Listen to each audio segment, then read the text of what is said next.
આજની જે અપડેટ છે તે નાવિકના ઓટોમિક ક્લોકની નિષ્ફળતાને લઈને આવી રહી છે। ઇસરોએ તાજેતરમાં અહેવાલ આપ્યો છે કે IRNSS-1F ઉપગ્રહ પરની ઓટોમિક ક્લોક નિષ્ફળ થઈ છે, જેનાથી નાવિક ઉપગ્રહ સમૂહમાં કાર્યરત પોઝિશનિંગ ઉપગ્રહોની સંખ્યા ઘટી છે। હવે મિત્રો, ઇસરો શું છે, IRNSS શું છે, 1F શું છે અને એટોમિક ક્લોક શું છે તેના વિશે વિગતવાર આગળ આપણે જાણીશું। સૌથી પહેલાં એટોમિક ક્લોક વિશે જોઈએ તો તે એક પરમાણુ ઘડિયાળ છે જે રૂબિડિયમ અને સીઝિયમનો ઉપયોગ કરીને આપણને સચોટ ટાઈમ આપે છે। અને આ ઘડિયાળના 1 સેકન્ડના અબજના ભાગમાં પણ જો કોઈ ભૂલ આવી હોય તો તે જમીન પર અનેક મીટરોની છે તે સ્થાનની અચોકતા તરફ આપણને દોરી શકે છે। આને આપણે તે તરફ જોઈ શકીએ કે જો મેં તમને મારા ઘરનું લોકેશન મોકલ્યું હોય તો અહીં આ એટોમિક ઘડિયાળમાં જો કોઈ ભૂલ આવી હોય તો તમે મારા ઘરને બદલે કોઈ બીજા ગામમાં જઈ શકો છો।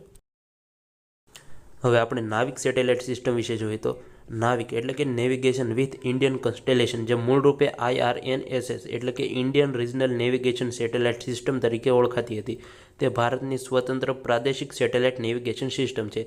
એટલે કે જેમ અમેરિકા પાસે પોતાનું GPS છે અને યુરોપ પાસે પોતાનું ગેલેનિયો છે, તે રીતે ભારત પાસે પણ પોતાનું સ્વનિર્મિત નાવિક સેટેલાઇટ સિસ્ટમ છે જે આપણને લોકેશન પ્રદાન કરે છે।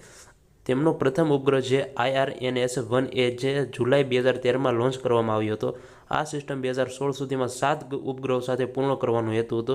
જોકે સિસ્ટમને જાળવી રાખવા માટે રિપ્લેસમેન્ટ લોન્ચ જેમ કે 2023માં NVS-01 સતત ચાલુ છે। અહીં મિત્રો આપણે 7 સેટેલાઇટ છે તે આ સિસ્ટમમાં લોન્ચ કરેલા છે। 1A, 1B, 1C એવી રીતે 1G સુધી છે તે 7 સેટેલાઇટ આપણે લોન્ચ કરી ચૂક્યા છે।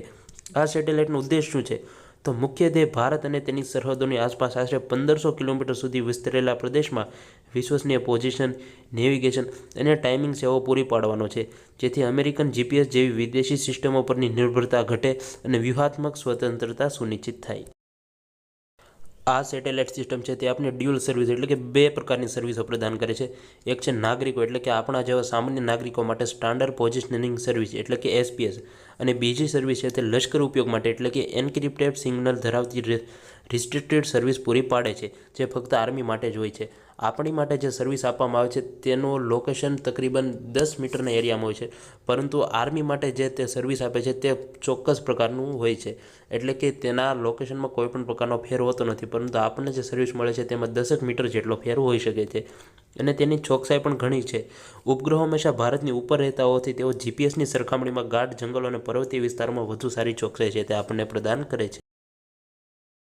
હવે અંતમાં આજની અપડેટ પરથી મળતા એક મહત્વનો પ્રશ્ન જોઈએ તો ભારતની પ્રાદેશિક નેવિગેશન સિસ્ટમ નાવિકના સંદર્ભમાં નીચેના વિધાનો ધ્યાનમાં લો। A. નાવિક સિસ્ટમમાં 7 ઉપગ્રહોનો સમાવેશ થાય છે જે પૃથ્વીની આશરે 3600 કિલોમીટરની ઊંચાઈએ જીઓસિન્ક્રિંગ અને જીઓસ્ટેશનરી ભ્રમણ કક્ષામાં સ્થિત છે। B. આ સિસ્ટમમાં વપરાતી એટોમિક ક્લોક અંતર માપવા માટે રૂડિયમ તથા સીઝિયમ જેવા અણુઓના સ્પંદનનો ઉપયોગ કરે છે। C. નાવિક માત્ર ભારતીય લશ્કરી દળો માટે રિસ્ટ્રિક્ટેડ સર્વિસ પૂરી પાડે છે અને સામાન્ય નાગરિકો તેનો ઉપયોગ કરી શકતા નથી। D. નવા NVS શ્રેણીના ઉપગ્રહો L1 બેન્ડ ઉમેરવામાં આવ્યો છે જે તેને સ્માર્ટવોચ અને મોબાઈલ ફોન જેવા ઉપકરણો સાથે સુસંગત બનાવે છે। ઉપરોક્ત પૈકી કયા વિધાનો સત્ય છે? A. માત્ર 1 અને B. માત્ર 1, 2 અને 4, C. 2, 3 અને 4 અને D. આપેલા તમામો। આ પ્રશ્નનો જવાબ કોમેન્ટ બોક્સમાં જરૂર આપો। આજ માટે બસ આટલું જ। મિત્રો, તમારી પરીક્ષાની તૈયારીને વધુ સરળ બનાવવા અમારી ચેનલને લાઇક, શેર અને સબસ્ક્રાઇબ કરવાનું ભૂલતા નહીં। તમારી સફળતા એ જ અમારી પ્રેરણા છે। આવતા વિડીયોમાં મળીએ। ધન્યવાદ।